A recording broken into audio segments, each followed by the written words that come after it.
Welcome to another episode of the I'm F.I.N.E. podcast, where a couple of knuckle-dragging veterans unpack the world of mental health as unprofessionally and informally as possible. I am Eric Peterson. And I'm Brad Stosiek. And today's episode is all about goals. We're going to talk about why goal setting can be so important, what good goals are and aren't, how to set goals for yourself, and what to do when the process doesn't exactly go according to plan. And we are going to do that with our friends, founder of Let's Ketchup, Mike Murphy, and representative and co-president of the Kankakee chapter of Sleep in Heavenly Peace, Tim Zydek. So sit back and relax as we do our best to help you go from being freaked out, insecure, neurotic, and emotional to truly being fine, setting goals without losing our minds. Welcome to the I'm F.I.N.E. podcast with your freaked out, insecure, neurotic, and emotional hosts, Eric Peterson and Brad Stosiek. Been a minute. How you doing, Brad? I'm good. How are you? Fucking great, bud. Happy to be here, finally. Yes. How are you? How have you been doing? Great. You getting ready for a trip? I am getting ready for a trip that is coming up in April. And did you tell Murphy and Tim at all? I did not. Would you like to share with them what you're going to be doing? So there is a treatment called vision restoration therapy. And what they do, from my understanding, is they basically will shock your optic nerves that are still alive and kind of kick them in the ass to get them going a little bit. People with my type of vision loss have reported 65 to 75% increase in vision as far as so maybe I'll get less light sensitivity or more depth perception, or I might get some peripheral vision back or something along those lines. So I got approved for that treatment and I'm going in April.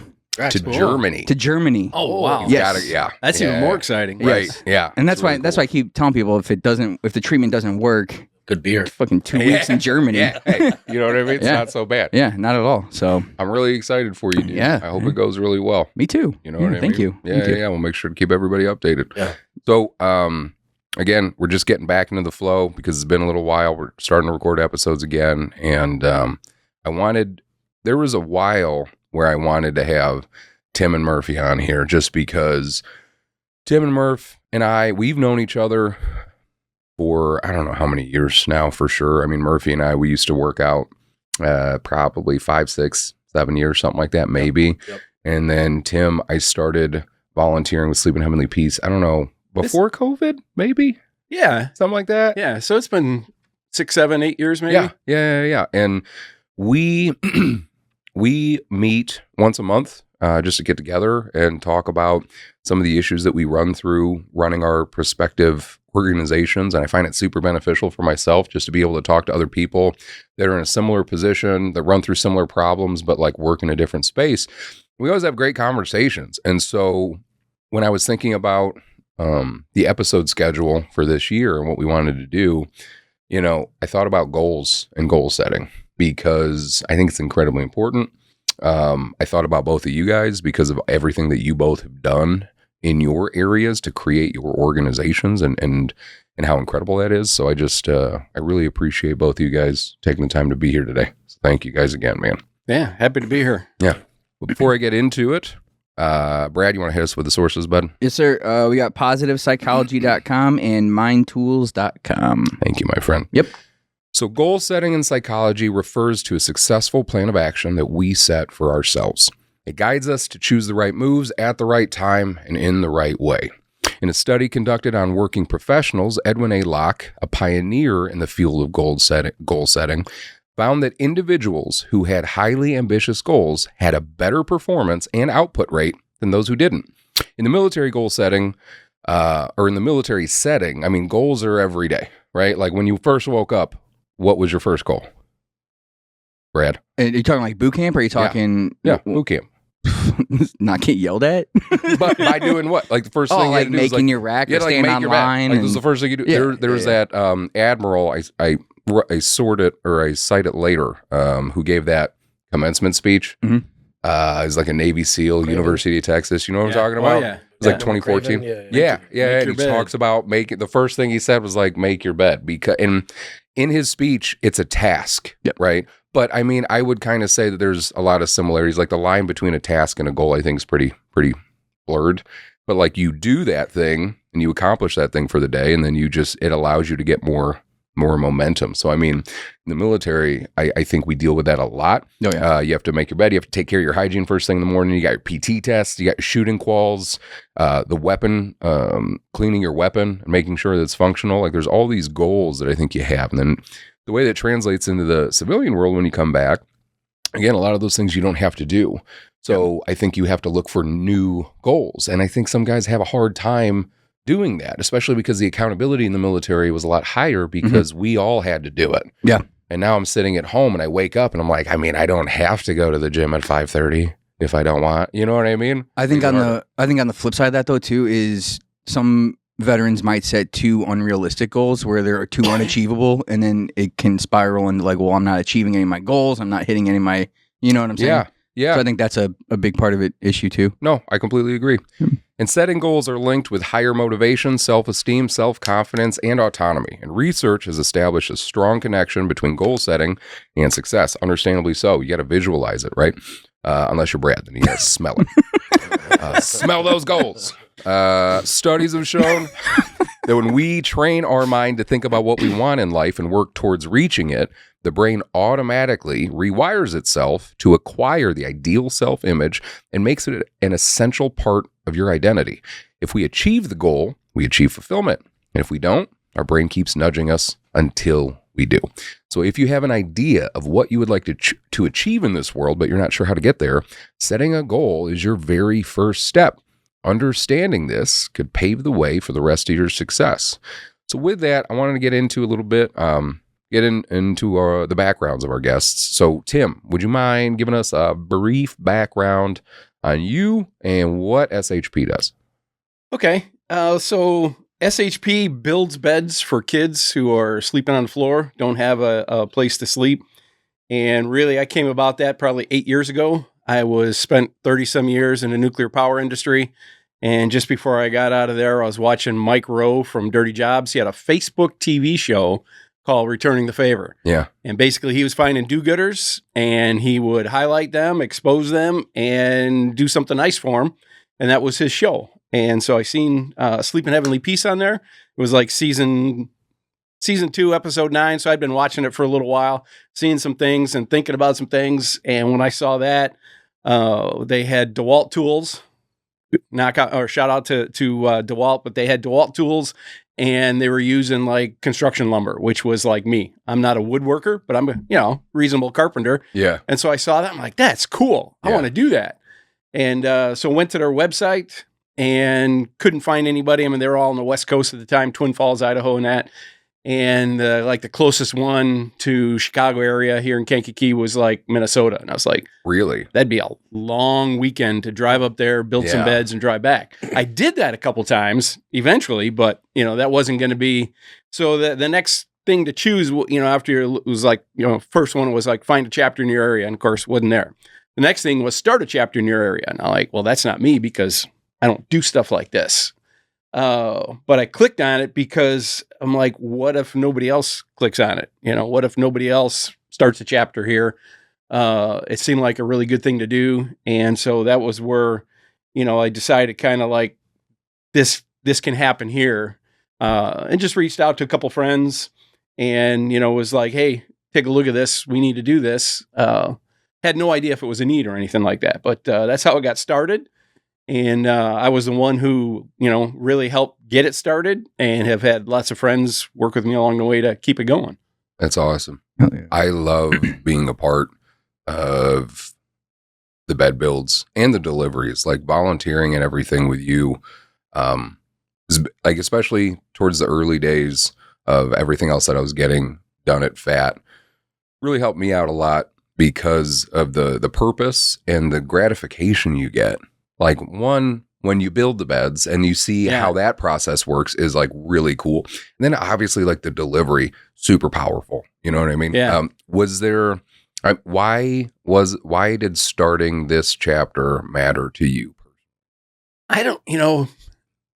I think it was the opportunity to do something good. I mean, I was about that, but I wasn't looking to, start a nonprofit, run a nonprofit, I liked helping people. Yeah. And I had some other challenges going on in my life. And I found that the more I helped others, the less I thought about me and my situation. That seems to be a recurring running theme. Yeah. Well, but it was, and you guys know it was so relieving, in a lot of ways to be able to do that, because I didn't like focus. I didn't like where I was, what was going on. Yeah. And so this was a way to, not necessarily avoid it. I mean, I still had to deal with with the things going on, but it was certainly a distraction and a way to better deal with them. So yeah, I mean, that's where I think once I got it started, that really helped, to be able to be helping others, and you're helping kids, man. It's so cool. Yeah. And I don't know if this is a stretch or not. And I've said this before, like, you help others by helping yourself, but you also help yourself by helping others. Like, it's a circle. But I think, like, with that, especially if you have some things that you need to work on for yourself, and I draw a parallel on, like, working with veterans. Like, if it's hard to get vets necessarily to start working on themselves, but it's always, in my opinion, maybe not always, but a majority of the time, it's way easier to get them to help someone else first. Sure. And that's going to help them in the long run. Yeah. And like, maybe it's a stretch, but like we were talking about making the bed at the beginning of the day, if that's what it takes to start getting your momentum going, and you start helping others, and then you realize in the process, okay, you know what, I got some momentum going. I need to work on this for myself. I need to do that for myself too. Yeah. And that's phenomenal. I think that's best case. Right? Yeah. So that's awesome. Murphy, what about you, man? I know you've been on the episode before, really appreciated that, but can you give us brief background, how Let's Ketchup started, what it does? Yeah, I got a really good group of friends, and we're reading this book called Enlightenment Now by Steven Pinker, and it's all about human flourishing and how we can play a role in that, and how that's not automatic. People have to do things to alleviate human suffering and help humans flourish more. And so when I got out of college, that was kind of like the catalyst that got me started thinking. When I got out of college, I went right into like mental health and special education. So I was kind of doing that de facto, like I was getting paid to do that. And so that was like my values and my actions were aligned and everything was good. But then when I left that field, I was kind of like, man, what is going on? Yeah. We read this book and it kind of just shined a light on that. And I was like, oh man, we probably need to do something. So the whole group, we were doing small things, like me and Mullen, I think one time went and volunteered for Tim, and we would do donations to the veterans home, the homeless veteran shelter in Mantino. And it was just one of those things where, we would do it, we'd get excited, we feel good, and it would just be like kind of fizzle out. Yeah. So then I had a crazy idea. It's like, all right, if we start a nonprofit and I tie my name to this thing, I'm tied to the ship. I got to do it. You know what I'm saying? Yeah. And so then I kind of brought that up to my friends, and I'm like, hey, like, we've been talking about this stuff. You guys down to tie yourself to this crazy ship I'm setting sail on, and they're like, all right. And my wife, of course, too. And so, how important is that? You need those people in your corner, especially in the beginning. 0% chance. You know what I mean? 0% chance we would be where we are right now without those people. Yeah. And obviously you guys as well. But like, so that was part of it for sure. And then we just kind of set sail, to keep the analogy going. And so then we kind of just did that, and it just took off from there. But ultimately we wanted to make a difference in our community, and we couldn't think of a better way to do it than helping kids and families, or in our own way, in the best way we can, alleviate the burden of food scarcity. And so we tried our best, and we're still trying our best to kind of do that and attack that problem. But that's kind of the reason why we kind of are where we are. I had a crazy idea. My friends are just as crazy as I am. My wife helps wrangle us, and so here we are. And it's someone's got to herd the cats. I just want to say, very well played by not calling your wife crazy. That was that was well played. Pro move. Anyone that knows my friends and my wife know that's an accurate description of exactly what's going on. So yeah, no, but they're real smart guys, and they help, and they all do their part. And Murph, what made you realize that battling food scarcity, close enough, scarcity, yeah, Scarcity. The mission of Let's Ketchup. What made you realize that needed to happen in Kankakee County? Yeah, so I think we started with kind of all of us had worked with kids. Almost entirety of our board. We had some people that worked in youth groups. We had some people that had worked in like Indian Oaks and mental health facilities like that. My wife's a teacher, special education. I worked in special education and Indian Oak. So most of our board was comprised of people that have worked with kids and seen what not having resources actually does to children and their development, right? You know what I'm saying? And so that was definitely like a huge driver for us. And I think we wanted to start really small and because we had no idea what we were doing. So we wanted to start small with a very, speaking of goals, a very attainable goal. Right. You know what I mean? I think if we started with the 3 things that we're doing now, we would have failed, right? So we had this very simple, straightforward, attainable goal. I don't know if you guys know Nick Huffman. I talked about it on the last podcast, but you know, he kind of brought it to light, I think, in the community when he had that drive for the Bradley Elementary, when he paid off a bunch of the student lunch debt. And I was like, hey, that's one way where we can get started. We can just put one foot in front of the other and just kind of work towards an achievable goal and then try our best and then see where we go from there. So that was kind of like our thought process. All right, like number 1, let's do something good. What good thing are we going to do? Well, we all work with kids and we see what happens if they don't have the resources or beds or whatever that they need. So let's try and plug this gap in the best way we know how, or the easiest pathway maybe, and then grow from there. And that's kind of what we did. And I love that. That's a beautiful thing. And it's like, you don't know what you don't know. And we do mentor programs at our local high school, and common sense is based on common experience, right? And so thankfully, hopefully, if you had an upbringing like mine, like I didn't have to deal with that. I had food on the table, so I didn't know what it was like to miss meals. And if you're like me and you're naive for a while, you assume that other people had the same type of upbringing, right? And so you don't understand what the need is until you talk to teachers and social workers that work in schools and everything like that. And you start understanding like how impactful it is and how big of a problem it can be. And so like right now, you know, we're recording this, it's cold as hell outside. And every once in a while, the schools will close because of how cold it is. And if you go online, you'll see people like, why are you closing? Because it's cold and blah, blah, blah, blah, blah. And then you'll see like people from the school districts commenting on there like, no, you don't get it. Some of these kids, they might not have heat at home. They have to walk to school in this. Like, we're not just doing this for the kid that has heat and 5 layers of clothes and gloves and hats. You got to understand that we see kids that don't have any of that. And we're doing this to protect them. And it's like, you don't understand that. You know what I mean? You don't understand that there's kids that need food. And I remember one of the first times you were telling me about what you were doing with Let's Ketchup. And I don't remember if it was you or your wife or who, but about how, you know, a lot of teachers that you know would have extra food in their classrooms. 100%. And they would just give it to the students that they knew needed it and they would throw it in their book bag so they wouldn't make a big deal about it. Cause you know, there's the pride, you know, as a kid, you don't want to accept help. And it's like, man, that's heavy. You know what I mean? So it's cool that you guys really spearheaded such an impactful initiative. Like there was one instance when I worked at Camelot where we'd have pizza day for the kids, you know what I'm saying? And then at the end of the day, there'd be extra pizza and staff can have it. But there was a few kids in the school that we would be like, all right, we're going to put some of this in a plastic bag, put it in their book bag. And one of them, you had to hide it. His brothers and sisters would fight over it. His older brothers would steal it. Yeah. And you're like, man, like imagine just having resources where that's not even a situation.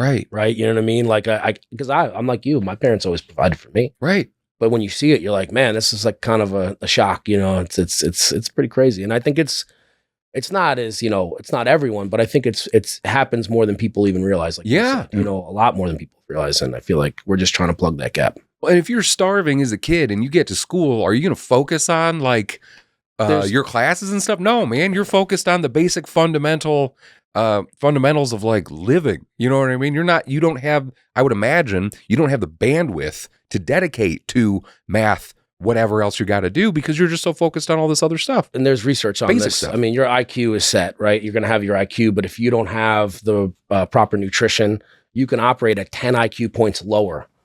Really? Than what you're kind of born with if you have the full nutrients, right? Like, so essentially your hardware isn't working at its full capacity. And 10 IQ points is, if you know anything about like, you know, statistical, you know, variation and stuff like that's huge. So much. I know so much. Yeah. But I'm saying like, I mean, I know a little bit, but I'm saying like, it's like one of those things where it's like 10 IQ points is such a big deal in your outcomes, right? It's like, you know, passing and failing, you know, so it's one of those things where you read research and hear about that and you're like, man, this is actually like affecting outcomes. Absolutely. Yeah. And I've talked a little bit about that with, you know, we know what it's like as adults if we miss a night's good night's sleep. Don't get to sleep in our own bed. We're maybe a little cranky the next day. Same with missing a meal. If we skip breakfast or skip lunch, whatever, we know what that's like for a day. But when you're looking at that's your life, that's a little bit unbearable to even think about baby that. If I don't sleep and eat. Seriously, dude, facts. Seriously, and I'm a grown man. I'm like such a little baby. I was just telling Eric that on the way here that I didn't sleep because I decided I wasn't feeling well the other day, so I decided to sleep on the couch and not get my wife sick. I didn't sleep. I was like, this sucks. And then you wake up and you're grumpy. And then when you don't get the sleep, I feel like you're more likely to make poor health decisions. Like you're going to eat, in my opinion, I'm just looking at myself. Yes. I'll eat worse food. Oh, yeah. Right. And I don't want to make myself a nice breakfast. I'm just going to go and grab some 100%. fast food or something. You know what I mean? Like, and it compounds. Yep. You know what I mean? But in line with what we were saying, Murphy already answered this question. I wanted to ask him too. Before you started and helped start the Kankakee chapter, was there like a goal for you that helped start everything? What was it for you? No, it was, once I went and saw what it was, I wanted to do it. I'd had no idea what the bedlessness of Kankakee area was. Right. But I knew I liked what was there, as far as building it, using tools, so I'm a project manager by heart, I think. And so I saw their system and I'm like, I could do that. I saw that I could accomplish something out of it, but had no idea that, 8 years later is going to be, over 1,600 beds and all the people that have met and impacted the community sport. So for me, there wasn't anything like that, as far as a goal that got it started other than not, once I saw it, I was like, well, I don't want to fail at it, so got to do something. And you kind of glossed over that, but how many beds did you say you delivered in Kankakee County? Just to Kankakee County kids? It's 1,650 something. And that's one of those things we've talked about it where it's amazing and also not at the same time. You know what I mean? Where it's it's incredible that that's possible. And it really makes me sad that it was needed. Yeah. You know what I mean? For sure. Yeah. When we talk to our groups and our donors and our workers, our volunteers and all that, it's like, it's a sad thing that there's that many kids that have needed help and we don't know about all of them either. I'm sure there's still more, but the community has supported that, and you guys know the support you guys get from the community. Our community is great. Yep. Because, 1,600 and some beds at $250 or something like that is what it costs us, to buy the lumber, the mattress, sheets, pillows, blankets, all that. And that's all come from the community. So it's a cool community we live in that does those kind of things. Yeah. I'm extremely thankful for that too. But okay, so let's talk about a little bit about what goals are and what they're not. So I want to get into some goal setting theories, again, referencing Mr. Locke that I talked about earlier. So the goal setting theory by Edwin Locke in 1968 answered all the seemingly important questions about the importance of goals for a successful life. Locke's prime concern was to establish the power of setting accurate and measurable goals. He believed that rather than focusing on general outcomes, professional goal setting and management should focus on the meticulousness of the tasks and address specific goals for each area of accomplishment. Locke's theory of goal setting is the roadmap to today's workplace motivation and skills to build it. In his argument, he mentioned that effective goal setting directly contributes to productivity and increases employee satisfaction at all professional levels. Moreover, his research showed that the more difficult and specific a goal is, the harder people tend to work to achieve it, which Murphy already said that earlier. You were like, we just had a crazy fucking goal. And we're like, we're going to do this. And I think every once in a while, I think about all my favorite types of movies, and it's either like a sports movie or a heist movie. And they have this insane goal, and they get this team of people together, and they're all just like, fuck it. Like, we're going full send. You know what I mean? Like, we're going for it. Like, I think by setting those huge goals, sometimes while you could go off a cliff with it, depending on how unrealistic it is, and we'll talk about that in a bit. Yep. It's important to set, you look at any nonprofit. You can't tell me the beginning of any nonprofit didn't start with somebody like Murph or Tim that was like, fuck it, man. We're going to do this. You know what I mean? Like, we're going to go for it. And there's a whole lot of unknowns, and it's going to be terrifying, but you're like, you have to be so passionate about what that goal is. And you're just like, we're going to figure it out. We're going to build the plane while it's in the air. You know what I mean? Which I think is awesome. So Locke believed that there are 5 key principles of goal setting. One is clarity, how specific and comprehensive the goal is.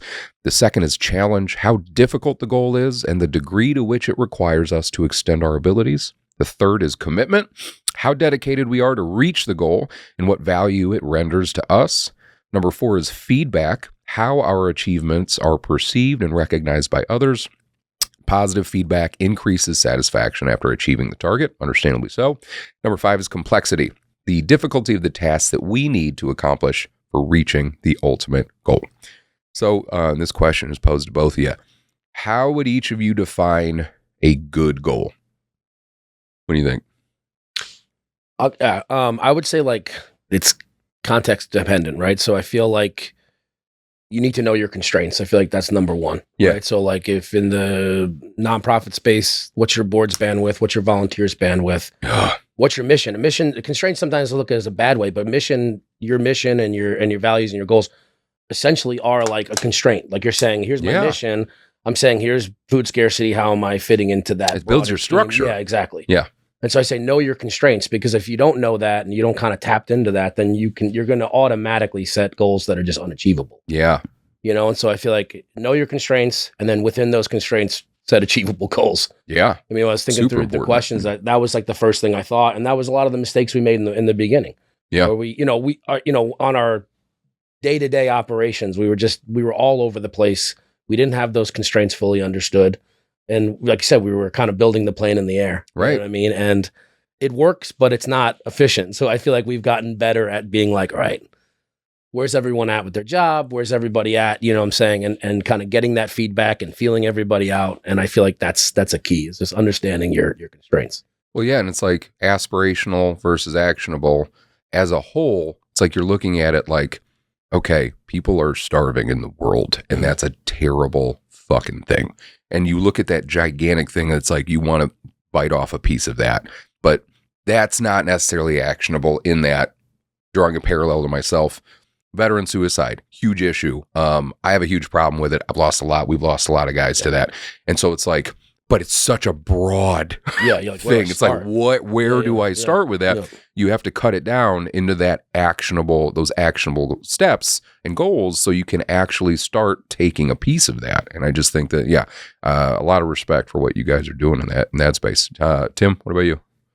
I like how he cites the expert and then asks us what here's what a goal is, and okay, you guys, what is a goal? Well, because I'm curious what you guys think, and that's the same reason why I like meeting with you guys to talk, because it's like, it's one thing to read what professionals and experts are saying, but then I've always been the type of guy, like, I need you to talk to me like a normal fucking human. I like reading that stuff because then I can draw some parallels where it's like, okay, I get that, but I want to hear it from you guys because you guys also lived it. You know what I mean? Yep. And simply, it's measurable and achievable, something that you can do. But so I'm going to cite another expert. A book that really helped me in the last couple of years is Atomic Habits.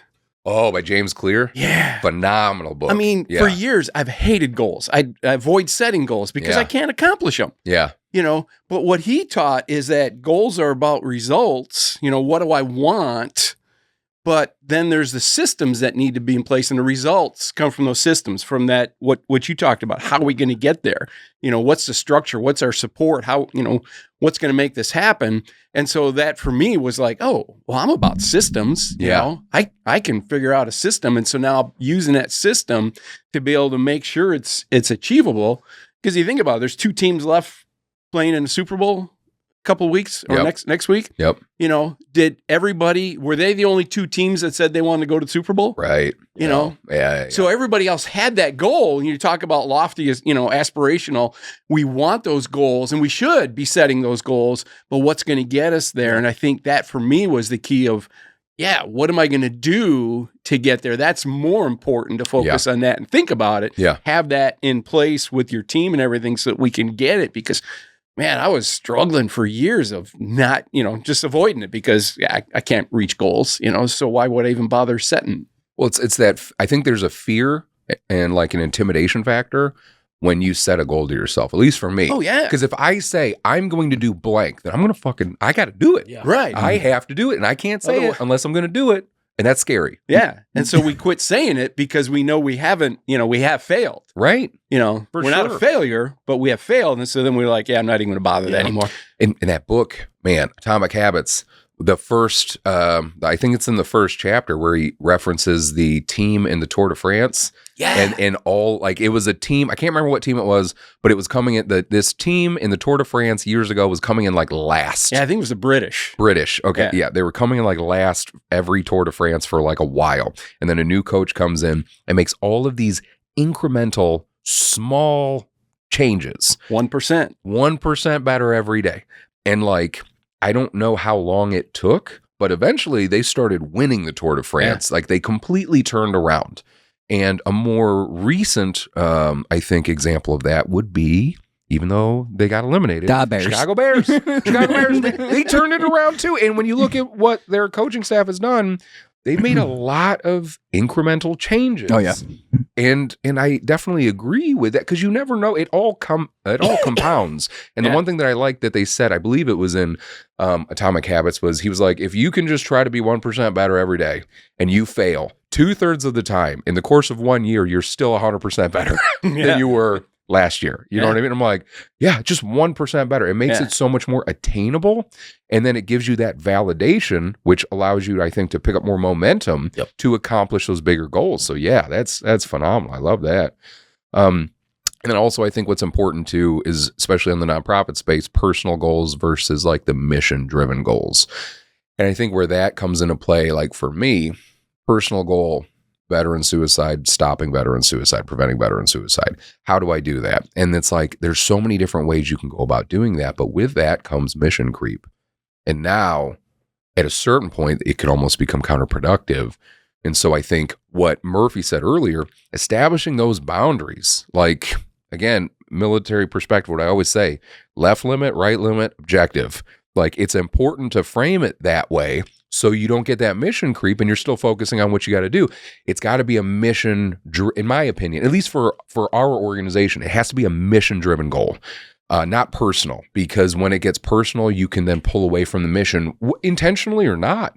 And so I really think that it's important to be focused on what the mission is more than the personal goal. What would you guys say in the nonprofit, like as far as running the nonprofit stuff?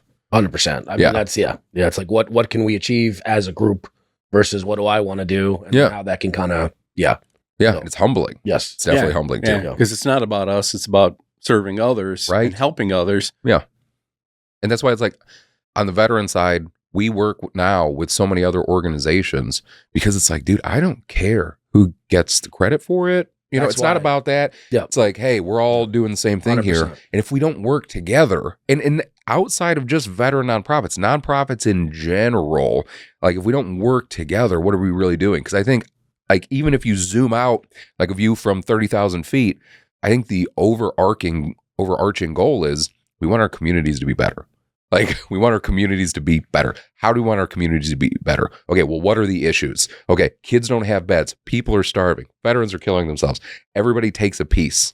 And then everybody contributes to that with the overarching goal of making our community better. So it's like somewhere along the way, I think if those personal goals start getting in the way, in front of the mission, then, like I said, I think it becomes counterproductive. But in line with that, what would you guys say, when do you guys think goals can become unhealthy? Thoughts? When they're unachievable. Yeah. When they're unrealistic. And it's completely, like cartoonishly so, I would say. Even not. Yes, I would agree with you. But also those big ones. I don't know if we're going to talk about later. You said the Appalachian Trail or whatever. Yeah. Like that at the time, that was unachievable. There was no way in hell.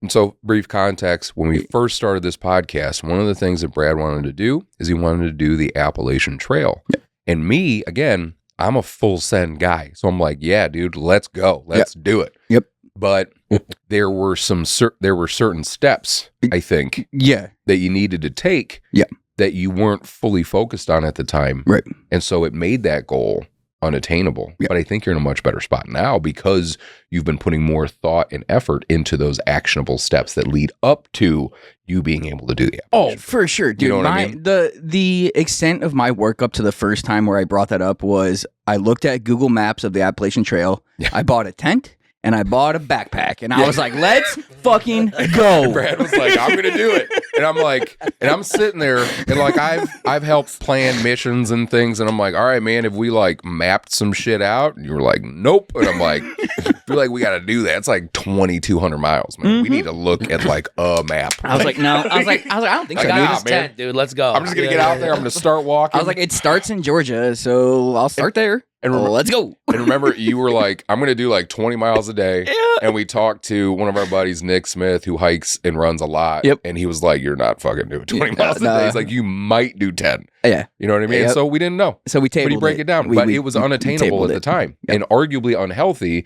because how did you feel when you weren't able to do that? Did you start guilting yourself or were you okay with it? Oh, yeah, absolutely. I was like, oh, man.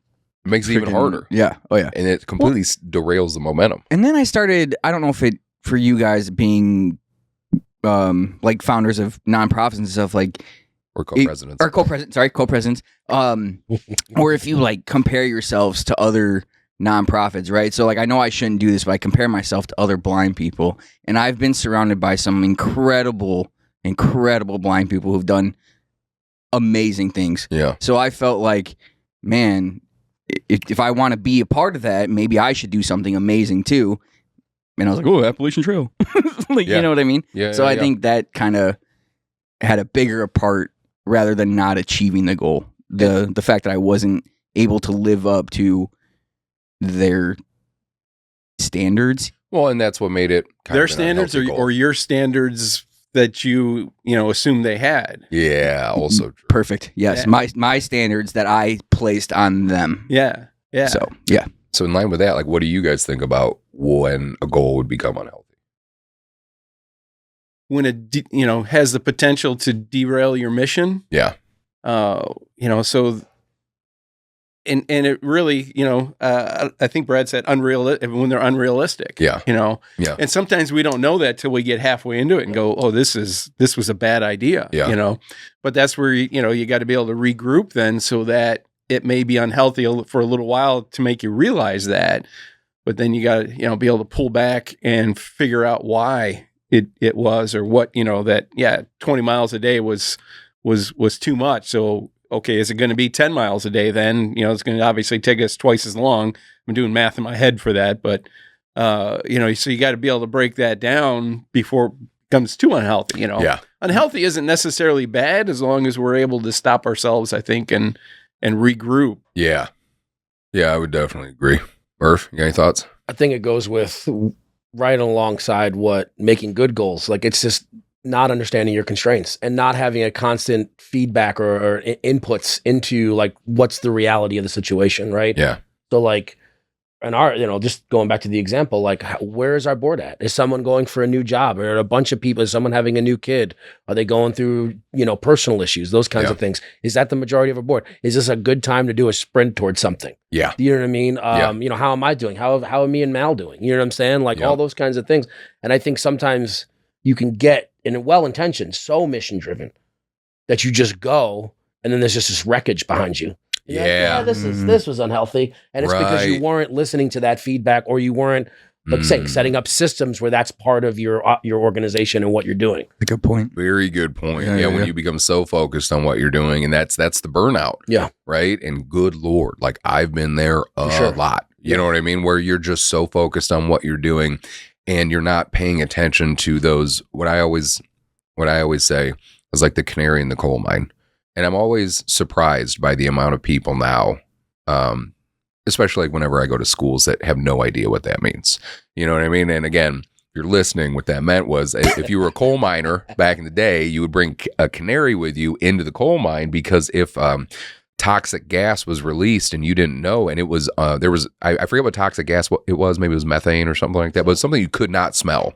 And if the canary died and you saw the canary die, like you didn't talk to everybody. You didn't say, hey, let's have a meeting and figure out if we need to stay down. You got the fuck out of the cave because the canary was dead and you were going to be next. When it comes to like the goal setting, you got to have some things. And usually that's when you rely on hopefully your board, your partner, your friends, like people that are going to take you aside and be like, hey, I've noticed that you're doing this, you're doing that, man, are you okay? Because you're so focused. You're not, it might start affecting your eating, your sleeping, your everything, because when, especially, and you guys correct me if I'm wrong, but like in the nonprofit space, it's not a job, it's a lifestyle. Yeah. Like you're doing it kind of all the time. You're in that space all the time. Same thing I would imagine if you own and run a business. It is a lifestyle. So the probability, I think, of burnout is so high when you're so focused on those goals. So I think that was a really good point. And something that Tim said that I wanted to kind of touch on a little bit. How important do you think it is to reframe failure as feedback? And you mentioned this a little bit already, Tim. Well, if the goal is important enough to you, that's what you can look at is so Brad failed on his attempt to do the Appalachian Trail. Okay. If that's important to you, then you're going to look at what can I do differently, or what do I need to do ahead of time to be able to achieve that. And so the same with, if we fail at a goal, I want to build 500 beds this year, because we have so many kids on a waiting list. And so I want to go ahead and do that. You're not just going to go out and do it because you need money to do it. You need all these other things. And if you're not making that, you're not able to get there. Is it still important? Do I need to reframe it, reevaluate it to, okay, we have this many kids, but, 200 beds is a more reasonable, achievable goal. Yeah. Something that I can reframe, got the support system to be able to do that.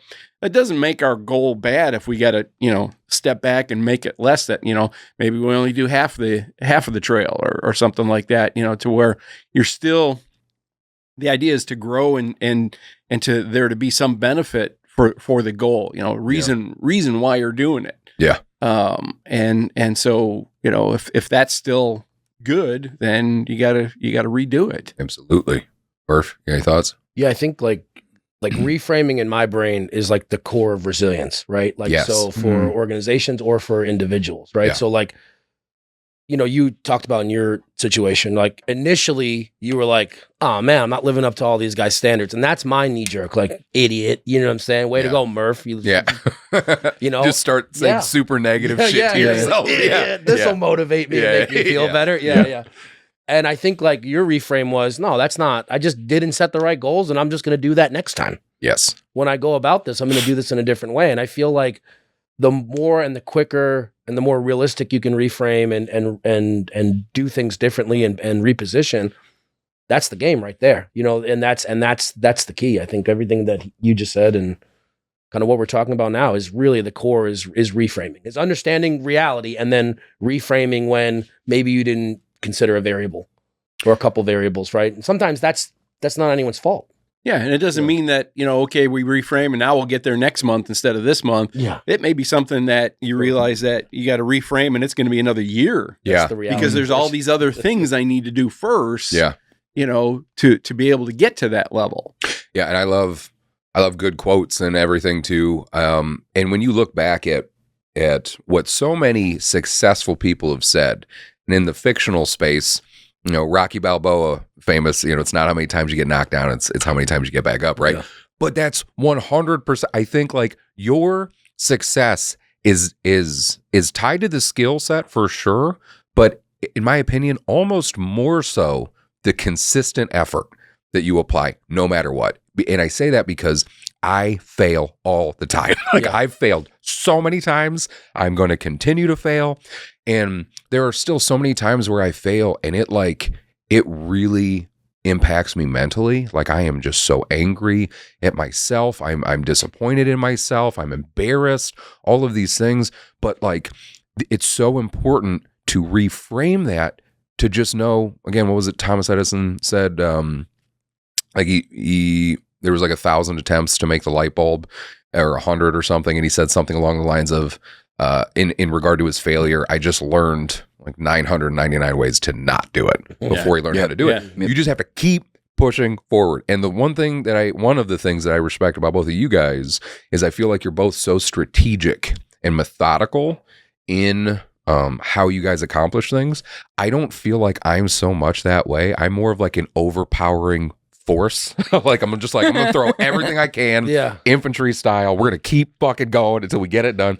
But you have to look at what's not working, and instead of letting that set you back, say, this is how to not do it. Okay, what else can I learn from this to start making progress forward? And when I started doing that, I started realizing, one, it was making me more positive, and two, like I was getting a lot from it. I was learning how to not do things. Yep.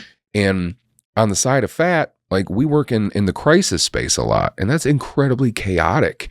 And it's like there's a lot of organizations that don't want to touch it because it's like, what's the methodical way to go about dealing with someone that's suicidal? And the way that we've learned is by trying everything and just keep going. You know what I mean? And then we just figure it out from there. You know what I mean?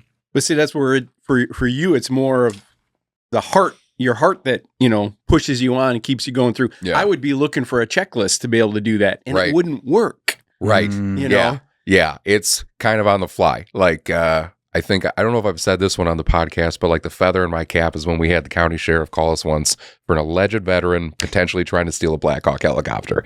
And when you hear that, hell yeah, I'm on my way. My first thing was like, I appreciate that you think I was going to do anything. Like, what the fuck do you think I'm going to do, bro?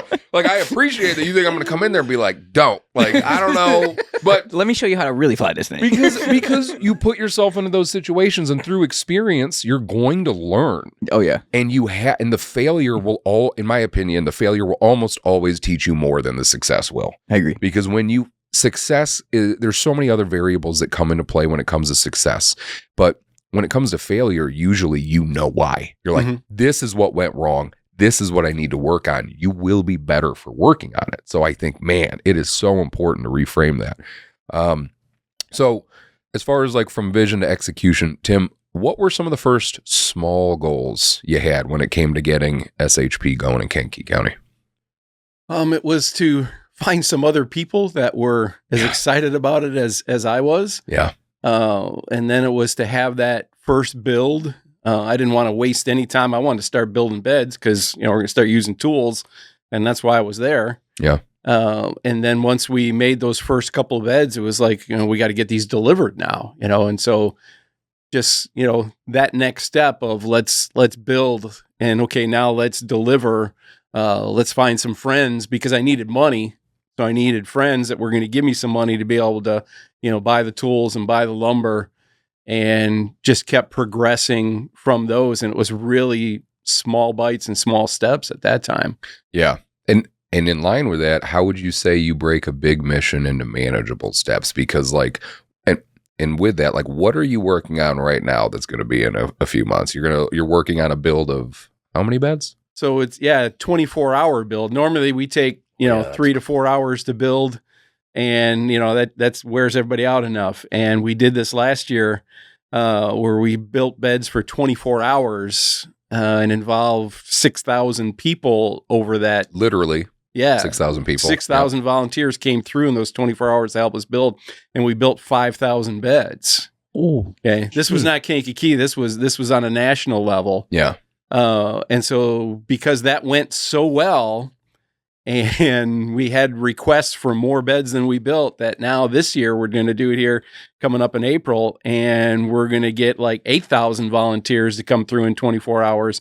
And our goal is to build 11,000 beds in that 24-hour period. Now, comparatively, when, like you said, it takes 3 to 4 hours when you do a chapter build, how many beds do you build? We're building time 20 to 30, 40 beds, 60 beds we've done, in that couple-hour time period. So going from like 20 to 60 to 11,000. How do you break a big mission into manageable steps? Yeah, we try to break it down into what we call a tool train, so we have our tools that we set up when we do a build here in Kankakee. And so we need so many of those, we figured out we need 18 of those to be able to do this. We're filling this huge room with all these tools, and we're still trying to break it down to a chapter level to where it's a tool train level. and we're going to line up so much lumber for each of those trains of tools.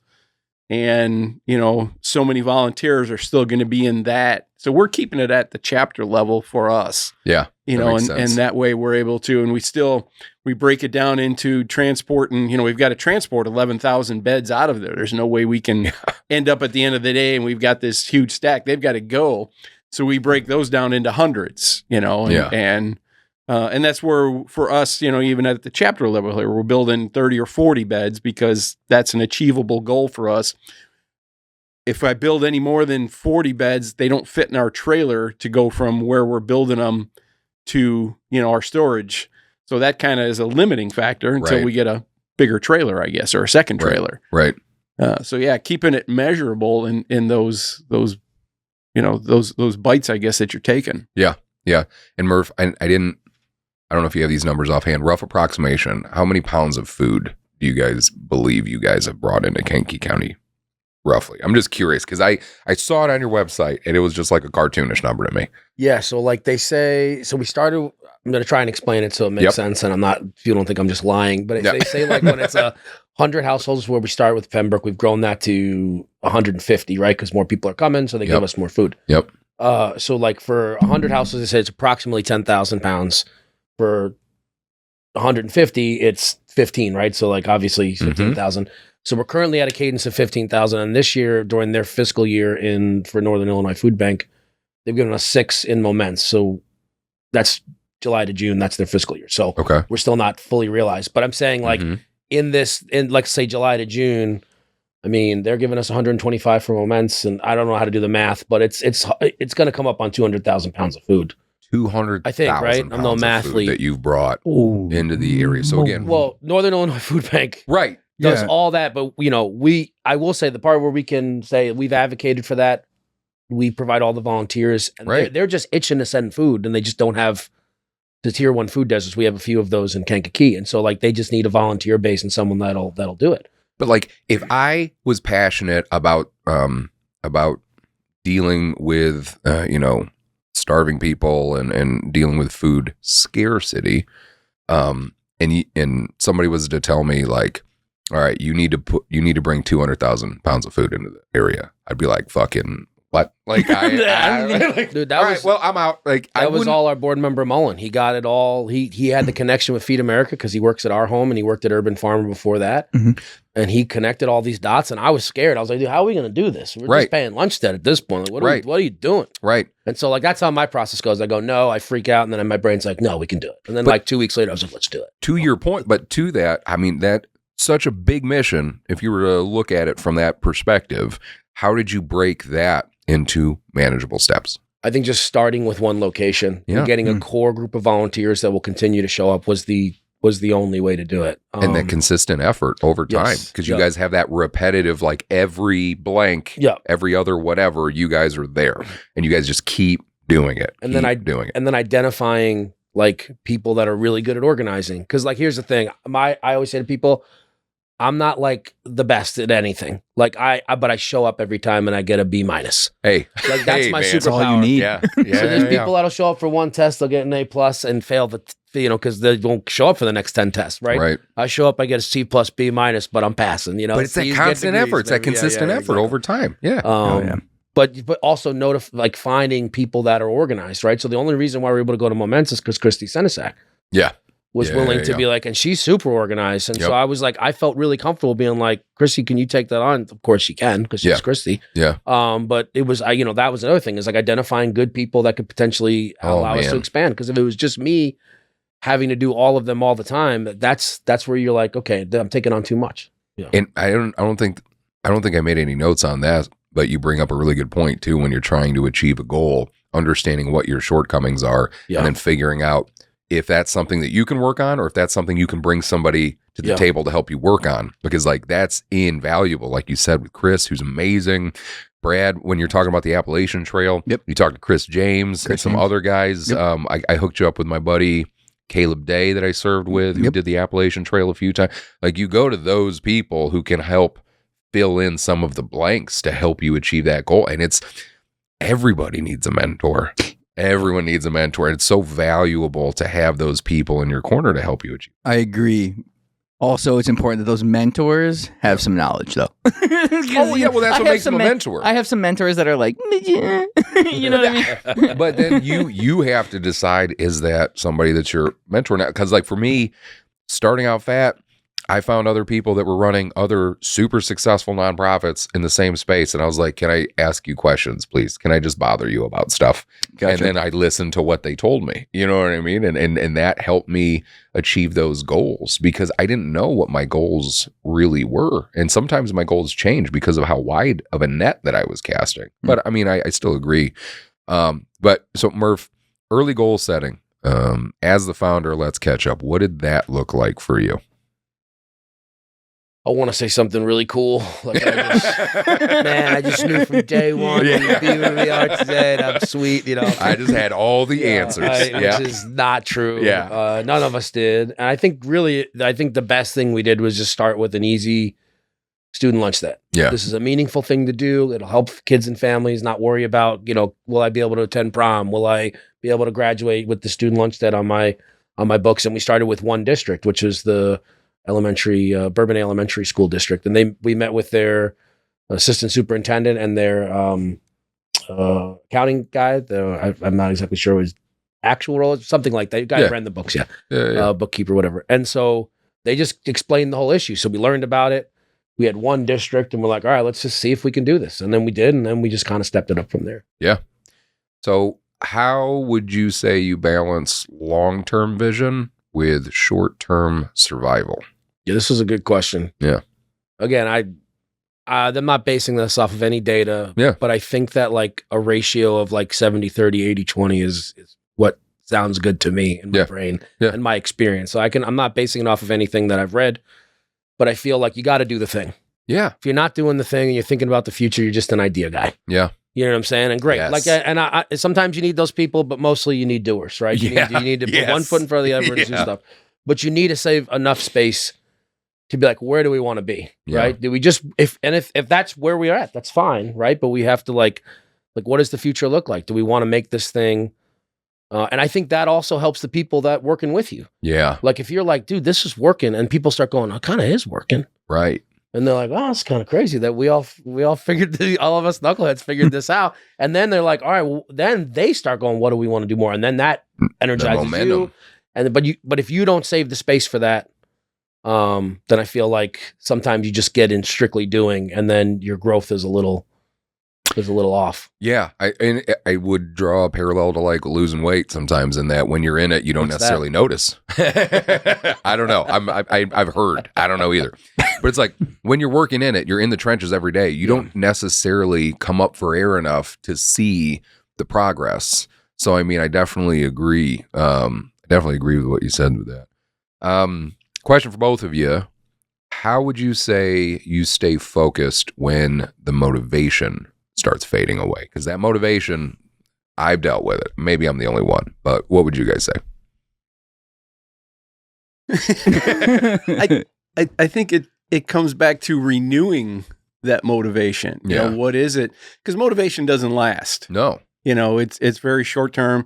So making sure that, you know, for us, the mission is the right thing, you know, and to go back to that mission. No kid sleeps on the floor in our town. Yeah. All right. Yeah. You know, working with a bunch of knuckleheads or whatever, that we're not getting anywhere for whatever reason, and going back to, you know, why am I doing this, and trying to keep it small, I guess. Yeah. You know, to go back to, you know, you started with the one school district, you know, and really taking that focus. Okay, let's, you know, right now we don't have anything scheduled really for this year, and in our plans, and that to me is kind of nerve-wracking, because, you know, I need a plan, I need a schedule, I need you know, checklist, and so right now my checklist is make some plans. You know, and so going back and just trying to start small. Let's figure out when that next build is going to be, because it is easy to get, you know, especially this time of year too, losing the motivation, losing the interest. Right. You know, personal things can happen. So I would say it's gonna happen, and you got to make sure that you think about that, and that you have a plan to just step back and think small again, because it can be really overwhelming. If I look at the list of kids that we have and think, we don't have our next build plan, how am I going to do this? Yeah. It can be very nerve-wracking. So to me, it's think small, get back to the purpose, the mission, and just build back out of that in baby steps if you need to. Yeah. Atomic steps, the right. very minuscule, very small habits that'll get you back in line and get you back focused. Yeah, I agree. Those were both great answers. And I also think that like having these systems in place for when the motivation starts to, because like motivation is going to come and go, right? Yeah. It's always going to come and go. But to have systems to fall back on when the emotions are low and you're dealing with a failure or something like that is so important to at least continue and apply that consistent effort. And I think in addition, one thing that I do that kind of helps remotivate me is I'll try to take a pause and I'll try to look back, and I'll look back. So somebody suggested this to me recently for a grant, like to kind of go every year in review and like have a rough, like, here's what 2020 was in review, 2021, 2022. And I went back through that, and I was in a bummy mood that day, and I was going back through it. And in doing that, I saw, because like I was in the trenches for so long, I saw where we started. I saw the first thing that we did, and then I saw how it grew the next year, and then I saw the next year what added to it, and then I saw the next year, and then you start to see that over time, and the effort that you have applied and what you have achieved is a motivator, because you're like, holy fuck, okay, I forgot. We got 1,600 beds delivered. We got 200,000 fucking pounds of food in this area. Like, all right, that helps remotivate me enough to like keep my mind on the mission and the systems that are going to help take us through this rough patch. You know what I mean? Like, I think it's really important to do stuff like that too. It's validating. And like, at my office, when I was at CertaPro, in the early days of FAT, so like my basement wasn't finished yet. So I had, I've been honored to receive, and just like you guys have, trophies, validations, awards for things. And I would keep them in my desk drawer at my office, just because if I was having a shitty day, if I wasn't feeling good, if I wasn't feeling motivated, I needed like a little reminder. I didn't want an ego stroke. I just needed something to like remind me, hey man, you've been doing okay. Like, hey, You've been putting effort in for a minute. You've done some things. You got to pick yourself up out of this, because you're not always going to have somebody else to pick you up out of it. Sometimes you got to do it yourself. So it's important to be able to keep yourself motivated, I think, at times. So goal setting as a psychological tool for increasing productivity also involves 5 rules or criteria known as the SMART rules, SMART rules. George T. Doran coined this rule in 1981 in a management research paper of the Washington Power Company, and it is by far one of the most popular propositions of the psychology of goals. I've done this at a few different companies I've worked at. My bosses had asked me to set SMART goals. So here are what some SMART goals, here's what SMART goals stand for. S stands for specific. They target a particular area of functioning and focus on building it. M, measurable. The results can be gauged or quantitatively, or at least indicated by some qualitative attributes. This helps in monitoring the progress after executing the plans. A stands for attainable or achievable. The goals are targetable to suitable people and are individualized. They take into account the fact that no single rule suits all and are flexible in that regard. R stands for realistic. They are practical and planned in a way that would be easy to implement in real life. The purpose of a SMART goal is not just providing the plan, but also helping the person execute it. And T stands for time-bound. An element of time makes the goal more focused. It also provides a time frame about task achievement, which I think is super important to be able to set that, because then it puts enough pressure on you to understand, like, I need to get this done by this time. While this was the golden rule of goal setting, researchers have also added 2 more constituents to it and call it the SMARTER rule, ER. The adjacents include E, evaluative or ethical. The interventions and execution follow professional and personal ethics. And R, rewarding.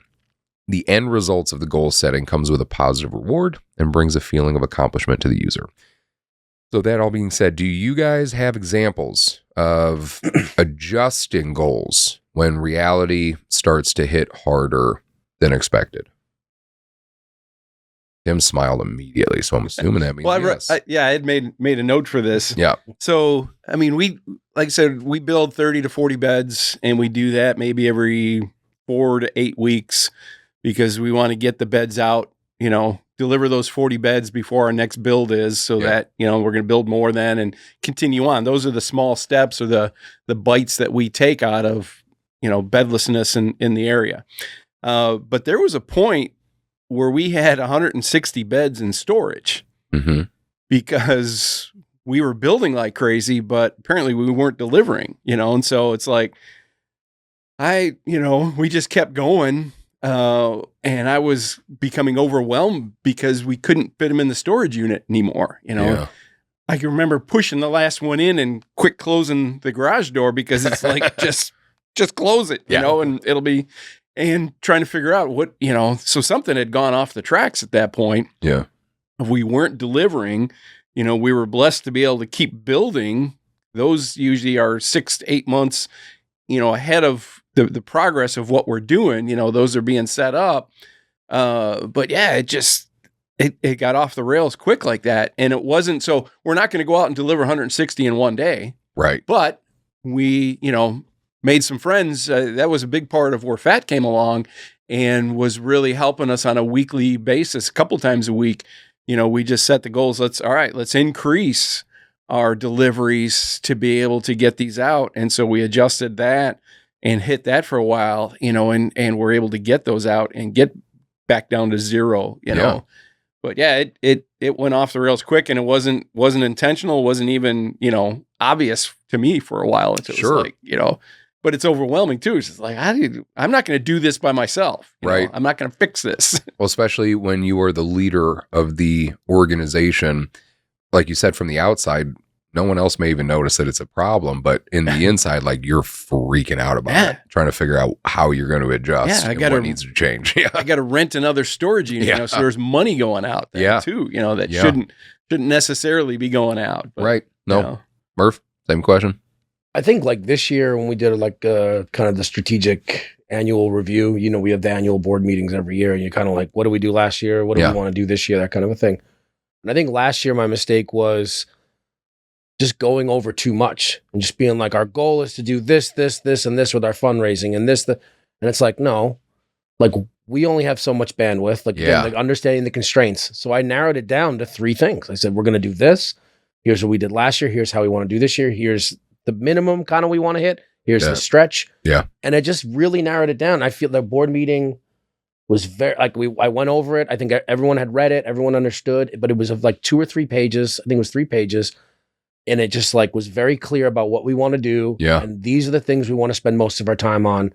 And if we let those other things go a little bit, like obviously we want to keep an eye on them, but like that's not our primary goal. These are the major movers that are going to get us from point A to point B. Yeah. And I feel like adjusting it and just making it really focused and these are the things we want to focus on, I think was a better thing. Number one, you're fire hosing your whole board with a bunch of information. Right. So like, here's 1,000,000 pages. Yeah. They're like, okay, I read this. I don't understand any of it. Yeah. And what are we doing? You know what I'm saying? Yeah. And I feel like that approach will be better for this year. Yep. No, I completely agree. Yeah, I love that too. And it's like, you don't know what you don't know. You make the best decision you can with the information you have. And even when, like, if FAT, because with FAT, we try to build consistency with a lot of our programs, whether it's like a support group or a hiking group or like whatever. And even if something starts to fail or does fail initially, usually, depending on how bad that failure is and everything like that, I will still do that same event a few more times to try to understand really why it failed, because there's so many variables that come with doing certain things. Yep. Like, I don't necessarily know, did it fail because of this? Did it fail because of the weather? Did it fail because of whatever? And by doing it a few more times, I get a little bit more information to understand, okay, here's what needs to change. Because typically with FAT, and again, we haven't been around very long, since 2019, but just about every year, and Brad, you could probably attest to this, like I'll make some significant changes on things. Like I'll be like, okay, we did this for a year. Here is what we're looking at. Here's how it did. Here's what went well. Here's what didn't go well. And based on that, we're going to change this and this and this, and we're going to try this for the next year. And by doing that, I feel like I'm whittling away at a piece of wood to try to get to what I actually am trying to accomplish here. Because initially as an organization, my first goal was to build a transitional tiny home lodging facility, homeless veterans. Like I was all about working in that space, still passionate about it. But then when COVID happened, it completely changed the course of our organization because of the nature of like the crisis calls that I started receiving. And then again, trying to just make the best decision I can with the information I had, I realized like, this is what's in front of me. Like, here's what the problem is. Like, as you're dedicating yourself to a cause, you're like opening doors into dark rooms. Then you open the door and you turn the light on, and then you start to see that the problem, maybe it was what you thought it was, maybe it's not, but like you learn a lot more, and then it helps build, okay, how do I work on this problem? I need to handle problem L before I can get to problem A. And initially problem A is what I thought I was dealing with. And so it's like it's just constantly taking in information, trying to make the best decisions you can, and you, again, it's like reframing that failure as feedback. Now, when it comes to some of the biggest goal setting mistakes, what would you guys say are some of the, and Murph, I think you alluded to some of this a little bit already, but what are some of the biggest goal setting mistakes you've made? What do you think? Not having a plan. Just having that aspirational. Yeah. Aspirational, let's get all the kids in the county in their own bed, right. But yeah, that's not going to happen overnight, right. So yeah, for me, it's been not having a plan to go, and not that aspirational is wrong or that you can't deal with that. Right. So for me is setting a goal and then not having a plan for it, not having a system so that it really never gets achieved. And you look at it and go, well, that was stupid. That didn't happen. Why did I set a goal and right. Even because it didn't happen, right. But it didn't happen because I didn't have a plan and I didn't have a system, to be able to accomplish that, the structure, the framework, the whatever, knowledge even, to make it happen. So it's not that, the goal was bad. It just, you got to have a way to get there. Well, like Murph said, you just briefly said earlier, like sometimes you have idea people and they're great to a degree, but also if you're strictly an idea person, like it gets counterproductive because it's like, yeah, we're all passionate about this space. We want to accomplish this. Yeah. But if there's zero plan, then it's kind of like we're just kids talking about what we want to be when we grow up. We're just like, hey, like again, veteran space. I want all veterans to love themselves. And so to do that, we're just going to get them, we're going to get them all into therapy because if we do that, they're all going to be fine with themselves. It's like, okay, it's a great idea. How are you going to fucking do that, man? Like, you know what I mean? How are you going to do that? You have to be able to have some semblance of a plan. And if you can't build a plan, again, it goes back to maybe that's like an unhealthy goal. You know what I mean? Like we were talking about the Appalachian Trail. Murph, what do you think? I think in the beginning, for sure, like it goes along with what you said, Tim, like the plan portion. Like it was like I was going 100 miles an hour in a direction, but it wasn't the fastest possible route. I was taking off routes and on, those kinds of things. So I feel like a little bit, I knew like at a broad level, again, like this is where we're talking about knowing your constraints and then really narrowing down what you want to do. I think the biggest goal mistake was like, yes, we've narrowed down our goal, but how we get there, we haven't really discussed. Yeah. Do you know what I'm saying? Yeah. So I'm just taking the worst possible path to the end goal. Yeah. And the rest of the board's like, what the hell are you doing? Right. I mean, we're moving forward, right? Right. So like that helps you get a little bit of buy-in, but they were like, what is this maniac doing? Yeah. I'm like, I'm just doing things, man. Yeah, just going through the Amazon jungle, just fucking carving down trees when there's a road over there's here. There's literally a road right here. And I'm like, dude, I'm gonna do it myself. Yeah. Nope, understood. So that was kind of the main one, Yeah. Can you guys think of any other times where a goal failed or had to change that you didn't already touch on? Yeah. Yeah. You mentioned COVID and that. Yeah. 2018, we built 100 beds. That was our first year. 2019, we built 330 beds, so then we hit to 2020 and we're like, yeah, let's do that again, you know, and well, it wasn't going to happen, for a number of reasons. So, we're looking halfway into the year and we don't have hardly any beds built. How are we going to build another 300 beds? Yeah. And I got to a point where part of our way of doing it was you find donors, and then you find the people and that. I had no interest. I couldn't bring myself to go to businesses in 2020 and even for a while after that to ask them for money. Right. Especially small businesses too. You know what I mean? Yeah. Yeah. Which is, the heartbeat of our community and who's supporting us. And it was like, I can't go do that. So now we're looking at, well, how do we do this? We had to kind of reinvent it a little bit. Yeah. Fortunately, we were in a good financial space from the previous 2 years that, we were able to cruise a little bit and keep going, but we weren't building, we weren't delivering for a little bit. Yeah. But yeah, things had to change and look different because of the situation. Yeah. And that was a little different time. Oh yeah. Yeah. Murph, you got any thoughts? I kind of said it already, but that last year's board meeting, I feel like when I was doing our strategic goals, I knew what our goals were. I knew what we were trying to do, but I didn't specify which ones were the most important in the way I should. Yeah. And everything worked out. We moved, but I feel like we could have been even more efficient last year if I was better at saying, these are the pillars. Here's how we're going to fundraise. Here's how we're going to grow what we're currently doing. And then what does everyone think? You know what I mean? Sure. I did that this year. I mean, I feel like I did a better job this year with that, but that would be a failure, I would say, of mine last year. But hindsight. And not in a bad way. I learned from it. Yeah, exactly. Yeah. Like you look back and you implement those changes. Yeah. And I think another one for me, was it last year? 2 years ago, when we had to move Triple H a day. Was that last year or 2 years ago? It was 2 years ago. It was 2 years ago. Yeah. So Tim's a huge help. Tim helps run our volunteers. So we do our festival once a year, Heroes, Hogs, and Hot Rods. And weather, we waited until the last possible second to make sure. And we realized that we were going to have to move the festival one day in less than 24 hours. And this, our festival has a lot of moving parts, a lot of different events, a lot of vendors, a lot of everything. And we fly people in from like out of the state, like all of this stuff. And, I was so terrified when I made the call because I waited last possible second and I knew the weather was going to be shit. I asked everybody that runs their respective events to hop on a call.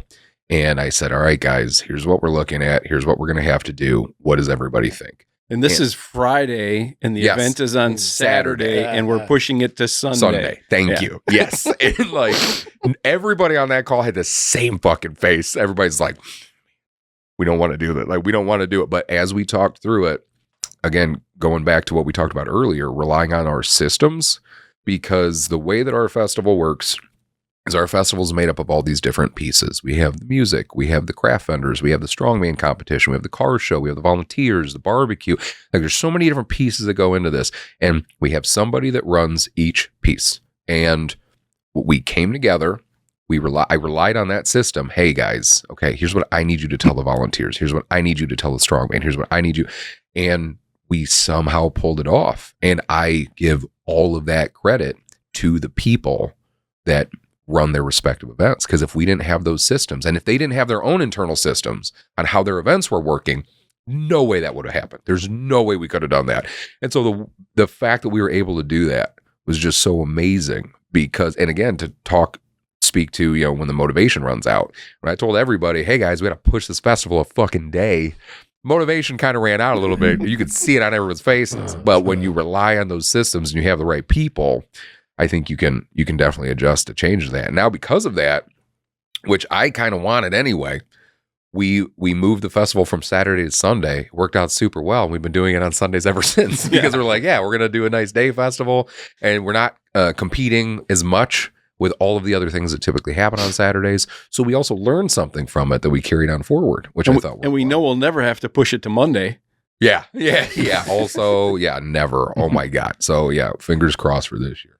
What do you think the emotional impact is of a setback? I think it's person by person. I think if you, like when I first started, pretty severe for me. And now I'm just like, all right, I fail all the time. Yes. And this is like project management. It's the agile method, Yes. right? Where you're always iterating. Okay, we did this thing. Look for failure, kind of like you said. Like, where did we fail? Not that we did fail at a grand level. Yeah. But where were the failure points? And then how do you make it better? I mean, that's literally the game. You know what I'm saying? And so if you can get your mind around like a reframe, you know what I'm saying? Like, you'll build more resilient systems. You'll build a more resilient, self, whatever, and then organization, those kinds of things. So I feel like that's part of it. Yeah, it's going to be different for each person, but that's going to be the emotional setback's going to be what we allow it to be. And I know that's easier said than done because it's emotions, you know, and emotions are going to overtake us before we realize it maybe. So we've got to be able to, think about the purpose, the mission. Why are we doing this? What is the real damage here? And have to be able to rein that in, which again is easier said than done, but it'll just be what we allow it to be. Yeah, absolutely. What would you both say self-compassion and leadership and service looks like to you? At least now. Silence. Really just deep in thought. Self-compassion, you're talking about taking care of ourselves? Yeah. Yeah. So I'm useless to the community if I don't take care of myself. Yes.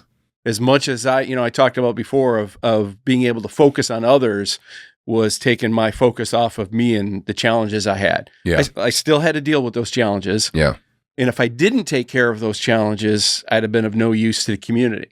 Yeah. So at some point, we still have to be getting our sleep, getting our, making sure we're eating right and taking care of ourselves. But it just doesn't, to me, it doesn't become the focus. The focus is the mission. So that self-compassion is taking care of myself so I can help others and be able to do the things we want to do. Absolutely. Perf. I think, and I'm defining self-compassion as just being a little easier on myself or like, okay. So like my thought process, I have, I always joke with my friends, our whole group of friends, a lot of the guys on our board are very successful guys, but they all struggle with imposter syndrome. Like I do not belong here. Right. Right. And what's built into imposter syndrome is when you make a mistake, it's like, see, idiot. Like you're digging yourself into a hole. You're the slacker that you always thought you were. And I think like for me, again, that's a reframe thing because I do that a lot. But I also like, and this is not a very manly thing to do, but I have those core group of guys that I hang with all the time, and I have my wife, and I'm like, that's my reset. And I know that sounds cliche and cheesy, but it's like, guys, am I crazy here? Like, right? They're like, no, dude, it's okay. Like, you know what I'm saying? Like, maybe there were small things we can get better, but this is okay. You need that reassurance. Yeah. I really like, and I hate to admit it, because I'm a man, but like, but like, you definitely do need some reassurance, and you need like, okay, again, this is that input stuff, right? Like my brain is a crazy place. You know what I'm saying? And so I need other people that I trust that know me that can help ground me. And I feel like that's the key portion of my, self-compassion, because it helps me, again, going back to reframing, but like goes back to that reframing thing. It helps me reframe and not be a crazy person inside this chrome dome right here. I do the exact same thing in that, like, so John Haberkamp, he's been on the podcast. He's pretty much my right hand with Fat. Yep. There are times where I reach out to him and I'm like, dude, are we fucking just failing miserably right now? I just need somebody to like talk me through this, I need that. You know what I mean? Yeah. I know that I need that. Yeah. And I think that's okay to need that. Yeah. And that's why you have to have the right people around you. And I also think too, setting those boundaries, like the longer I do what I do, the more important I understand how important those boundaries are again. And so like I was talking to a veteran, reached out to me earlier this week, almost has 1 year in sobriety after a long struggle. Cool. And worked with him for years. He's doing great now. And he's starting to work with others that are dealing with substance use issues like him. And he's dealing with his first person, and he's having a hard time because understandably so. Addiction, again, it's not a 180-degree turn. Like you have one conversation, everything's great. A lot of the time, in my opinion, it takes years. It takes years of effort and work, changing the environment. And he just said to me, he's like, how did you work with me? Because he put us through a lot. He was having a real hard time. And I just told him that the boundary that I set for myself when I work in the mental health space is that I understand that I am the guardrail and the person I'm working with is the car. I think the problem is, at least in my space that I work within, a lot of people that are the guardrails believe that they're steering the vehicles, but you're not steering the vehicle. They're steering the vehicle. And like, I have zero control over that. The guardrail has no control over the car. If the car decides to swerve over into the guardrail, the car's going to make that decision. But the guardrail is always going to be there to let you know, here's what I think you need to do. Here's the safety. Here's the protection. And if you need me, I'm here. And because of that, it allows me to not be as personal with the situation. Because I think when you're working with like an addict, and if it's somebody you love and they don't listen to you and they're still struggling, you're angry at them because they're not listening to you, but you don't understand you might be dealing with a mental health condition. You might be dealing with the addiction. You have to remember that you're not steering their vehicle. You're the guardrail. And that allows me to consistently work with these people. And he was like, yeah, no, you're right. Because he was taking this super personal with this person that he was trying to help. And so it's just like that self-compassion, understanding what your role really is and what it isn't, what you have control over and what you don't. And I feel like understanding what you have control over, which is really just you. Like, you don't control anything else outside of you as much as you want to. I think when you have that understanding, you can give yourself enough grace to not make yourself feel like shit if something doesn't go well. You know what I mean? So some practical takeaways. Both of you, what do you think one goal setting tip is for someone that just feels stuck? Reevaluate what you're trying to do. Yeah. Why are you stuck? Is it because you're not, was the goal too aspirational? Was it too big? Yeah. Do you not have a system? Do you not have a plan? Or are you not working the plan? Yeah. Why are you stuck? If you can try to look at that, maybe. Absolutely. Broken record, Mike, over here. Know your constraints. Yeah. Like, that is my biggest issue. That's been my biggest issue with goal setting, especially when you're working with other people. Know the constraints of what system you're in, right? And then, sometimes you can get stuck by not knowing, like, hey, what's the road? Like, you know what I'm saying? Like I said, when we first started, we were all over the place. That's one thing. So, Brad. Yes. I want to ask you this one too, because like I said, what you did with the 75 hard, and just how awesome I thought it was of you, how dedicated you were in the transformation. What do you think? What's one tip for somebody feeling stuck? All there is this moment right now, right? Present. Is the present. So as long as you're making the right decisions right now, and what I mean by that is like towards your goal, not like make the right, you know what I mean? Yeah. I think having that mindset can get you through it, because it's like, yeah, I had a bowl of ice cream last night, son of a bitch, but I'm not eating a bowl of ice cream now. What can I do now? I can go for a walk. So it's like, just control what you have in the moment, because that's all there is. So just keep moving forward. And I also think too, I used to have like an attitude. I was naive about, people that would set like New Year's goals. I thought it was like cheesy or lame or whatever. But now again, the older I get, the more I realize it's like, whatever your starter pistol is, right? Like, if you're feeling stuck and you're like, hey, you know what? I need to wait for the new year. That's what it does. Great. Do that. Okay. Whatever it takes, man. Whatever it takes. Yeah. People that work really hard and that dedicate themselves into something aren't going to give you shit for whatever it takes to get where you need to go. Like, it's only the naysayers that are going to say 100% that you shouldn't do that. And like, I read something, I've read this before. I don't know if it was like a specific quote or whatever, but like, people that really work hard in the gym aren't going to talk shit about somebody that might be clearly unhealthy, unfit, whatever, that's in the gym trying. 100%. Those people are never going to give you shit about trying. You know what I mean? So what would one piece of advice be for someone overwhelmed by too many goals? Figure out what's most important. Prioritize. Yeah. Prioritize. Yep. That's what I think I did this year better than last year in our board meeting, is prioritizing what our goals are and then giving a very, like that. That's the key. Yep.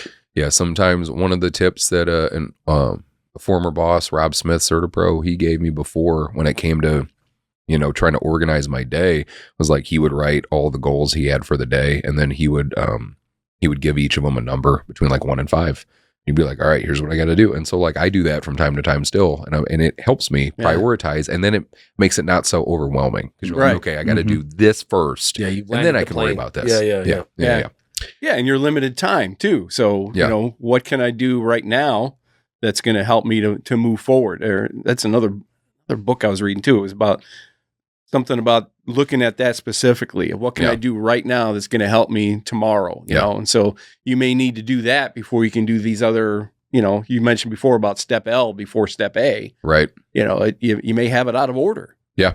And in line with that, some other actionable frameworks. So, the importance of writing down what your goal is. And this is something that I didn't really think about, that I realize that I do more often than I thought. So, and that involves the reticular activating system. So the reticular activating system, RAS, is a part of the brain that plays a crucial role in regulating your goal-setting actions.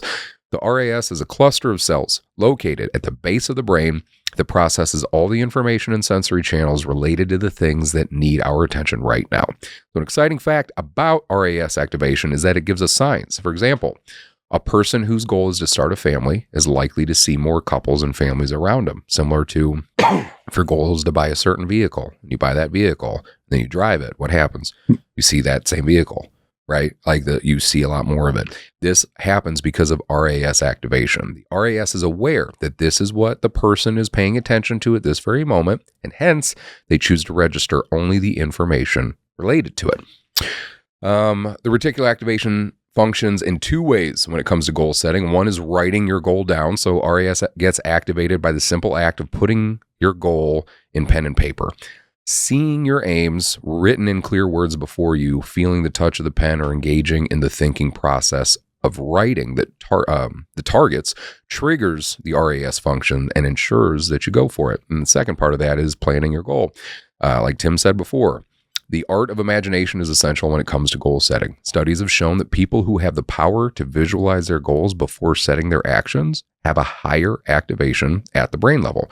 Repeatedly imagining success and reminding yourselves of your target maintains a steady stimulation in the RAS and promotes effective goal setting. So again, like how important it is to visualize what it is you want to achieve. Like you have to be about it. If you're running a nonprofit, your goal is to make sure that no kid sleeps on the floor, to make sure that kids and families have food, and like everything you're doing is going to that. That's your goal. What do you think, or what is one habit of yours, of each of you, when that supports your goal achievement? Persistence. We talked about failure. Yeah. You know, or failing doesn't make us a failure. Yeah. It's one of my favorite quotes. Yeah. But so the persistence of, you know, is it the right framework? Do I have this right? Let's try it again. You talked about, you know, redoing an event to try to figure out what the trigger point, what the failure of it was. And maybe it was something you overlooked, and it's the event wasn't bad, you know? Right. But so you keep at it and keep trying to figure it out. But we got to learn, you know, what do they say? Insanity is doing the same thing over and over again, expecting different results. Yeah. Yeah. So we can keep failing at it, but we got to, you know, check and see why.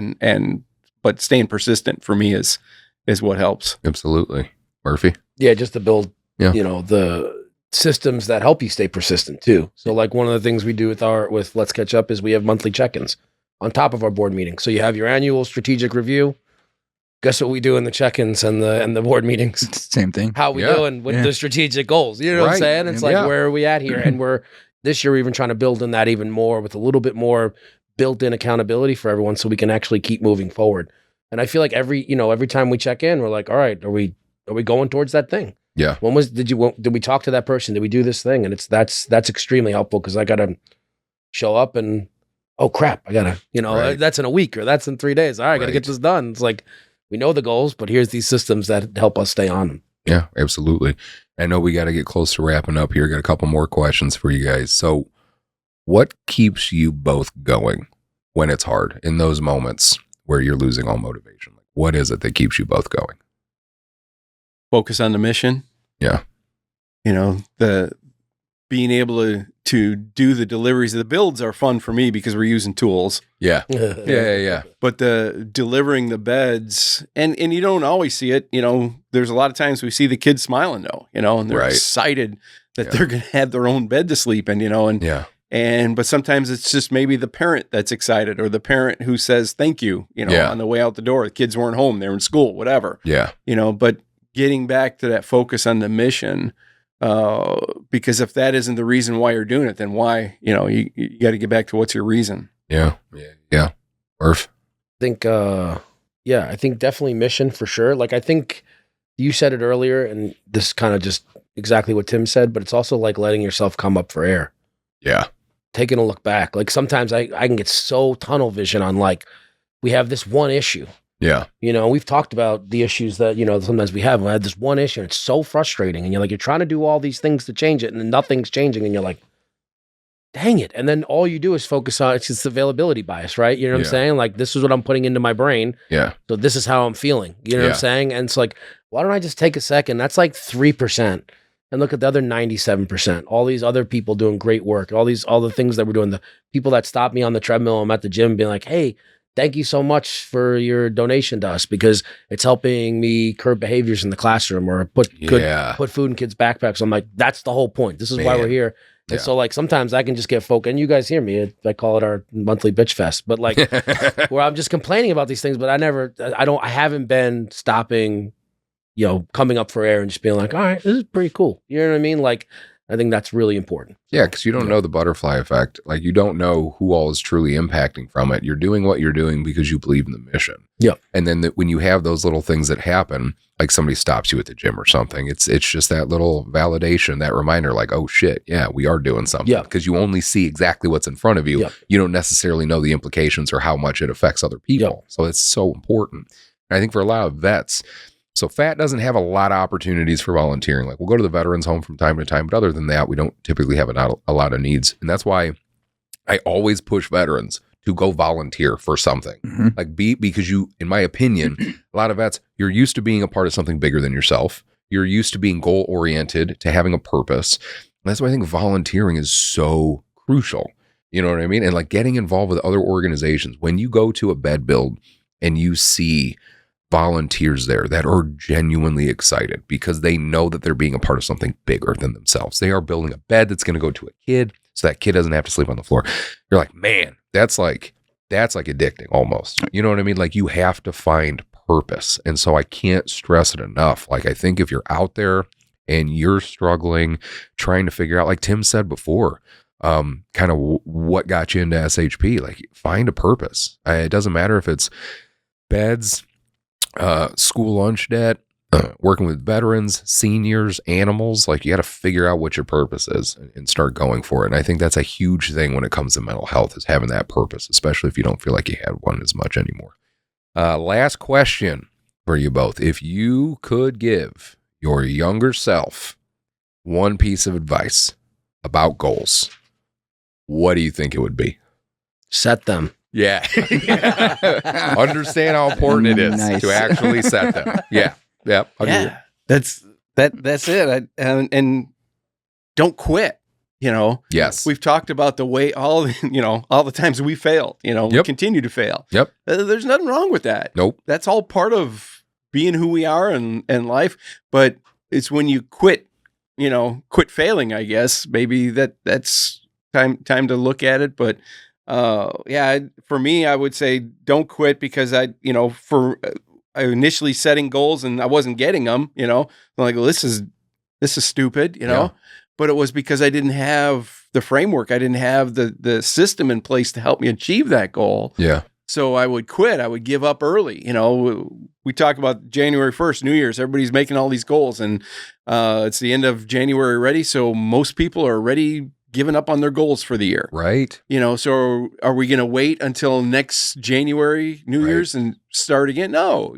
Today, you ate the ice cream last night. All right. Don't eat ice cream today. Yeah. Or eat something healthy. If you did eat the ice cream today, top it off with something healthy, take a walk, whatever. Some broccoli in it. Yeah. A little bit of broccoli on there. Don't quit, don't can't waste a failure. No. You know what I mean? Especially when you can learn stuff from it. You're not alone. Everybody fails. We just don't want to talk about it. We want to talk about our successes. Yes. Because that's a lot more fun. And like, there's a lot of really good TED Talks out there about the importance of failing. And like, I can't remember which one, I didn't write it down, but somebody who gave a really good speech about failing said that their father, when they were growing up, would at breakfast or at dinner would say, "What did you fail at today?" In like a good way, like just to say, okay, just to get you used to talking about it, so you could understand, like, okay, what can you do different? Okay, yeah, that's good. That's a part of it, because I've seen, how many times have you seen failure completely stop somebody in their tracks? They're like, I'm not gonna do any of this anymore. Quit. I'm done, and they just completely quit. Yeah. But you could learn so much from that, and you have no idea how close you were to success if you would have just kept going. That's the key. Yeah, people come to our bed builds. You talked about the seeing all that's going on there. Yeah. And it's a great system. Yeah. But we talk with Luke and others who were there in the beginning, talk about all this, bad ideas they had about how to build the bed. And, the first one went in the back of a pickup truck altogether, And so now you try to walk in a house with a bed that's completely built together. It doesn't work. You got to take it all apart and start over again. Yeah. Yeah. There's lots of failures that lead to the successes. Yeah. Love that. Brad, before we finish up, you got anything else you'd like to add, bud? No.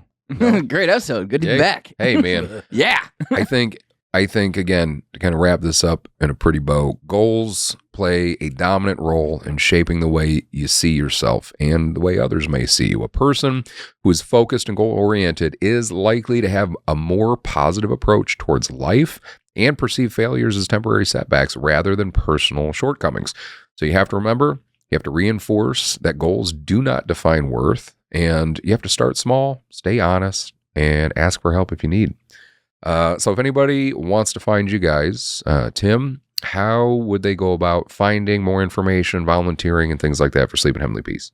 shpbeds.org will get you to our website, and you can find the Kankakee chapter on that website. We'll have all our events listed there, links to sign up. Facebook, Sleep in Heavenly Peace, Kankakee area is our Facebook page, and we'll post pictures and talk about events there too that we're doing. Very good. Tim, Murph, where do people find stuff out about Let's Catch Up? How do they get involved? Let'sCatchUp.org has our all the information you would need to know and how to reach out to us with any questions or ways you can get involved. We're doing a revamp, so nice. That's coming. Anyway, also Facebook is really where we're most active. So if you just go in, search Let's Catch Up, like Heinz Ketchup, spelled ketchup. Thought we were funny with that name. I think it's a great name. I think it is, but when you go to the farmer's market, everyone's like, "You guys make ketchup?" We're like, "Dang it, we're not as clever as we thought." Yeah. Someday, you guys make ketchup. Someday, man. I'm just like picturing this old woman, like, what kind of ketchups do you sell here? Gourmet. Someday, yeah. And then we're also on LinkedIn too. So, but if you want to, I would say reach out to us on Messenger, or and our website has all the links to Facebook, which is our main, where we show everything that we're doing, and then the website too, where how you can contact us if you want to. Very good. I really appreciate both of you for making the time to come on. Thank you for that. But other than that, Brad, it's good to be back in the studio again, bud. Always good to see you here, my friend. Good to smell you. Thanks for being here. I love you. I love you too, dude. Good to smell me. Why are you smelling me? That's right. You got to smell me. I take in with all my senses. It's how I'm mindful. That's fair. But until next time, this is the 172nd best mental health podcast in Cambodia, according to an email that I got once. We hope that we helped you go from being freaked out, insecure, neurotic, and emotional to truly being fine about setting and achieving your goals.